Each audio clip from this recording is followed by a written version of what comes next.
আমরা কুকুর নই, এই আর্তনাদ এখন গাজার প্রতিটি গলিতে, প্রতিটি ঘরে।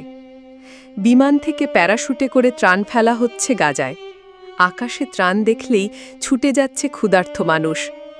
কিন্তু এই চিত্র দেখে গাজার অনেকেই বলছেন, এটা ত্রাণ নয়, এটা তাদের মর্যাদার উপর সরাসরি আঘাত। গাজার এক যুবক আহমেদ ফায়েজ ফায়াদ ক্ষোভে ফেটে পড়ে বলেন, আমরা কুকুর নই যে আকাশের দিকে তাকিয়ে খাবারের জন্য লাফাবো, এক টুকরো রুটির জন্য পরস্পরের সঙ্গে লড়ব, এইটা আমাদের চাওয়া নয়। আমরা চাই মানুষের মতো বাঁচার অধিকার, মর্যাদার সাথে বাঁচার অধিকার।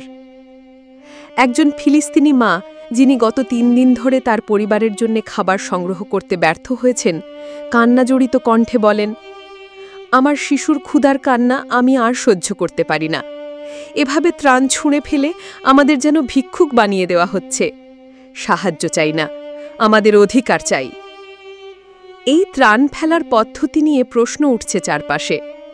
বেশিরভাগ প্যাকেট পড়ে যাচ্ছে সমুদ্র কিংবা যুদ্ধবিধ্বস্ত এলাকায়, যেখানে পৌঁছানো জীবনের ঝুঁকি নিয়ে সম্ভব। অনেক সময় সেসব প্যাকেট ভেঙেও যাচ্ছে মাটিতে পড়ে। মানবাধিকার সংস্থাগুলোও বলছে, এই পদ্ধতি শুধু অকার্যকরী নয়, মানসিকভাবে বিপর্যস্ত করে দিচ্ছে গাজার মানুষদের। জাতিসংঘের এক কর্মকর্তা বলেন, এভাবে ত্রাণ ফেলা কোনো স্থায়ী সমাধান নয়।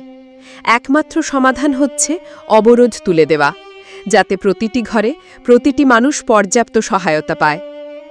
এই পরিস্থিতিতে গাজার মানুষ বলছে, আমরা ভিক্ষুক নই, আমরা ন্যায্য অধিকার চাই, চাই নিরাপদ জীবন, চাই মর্যাদার সাথে বাঁচার অধিকার।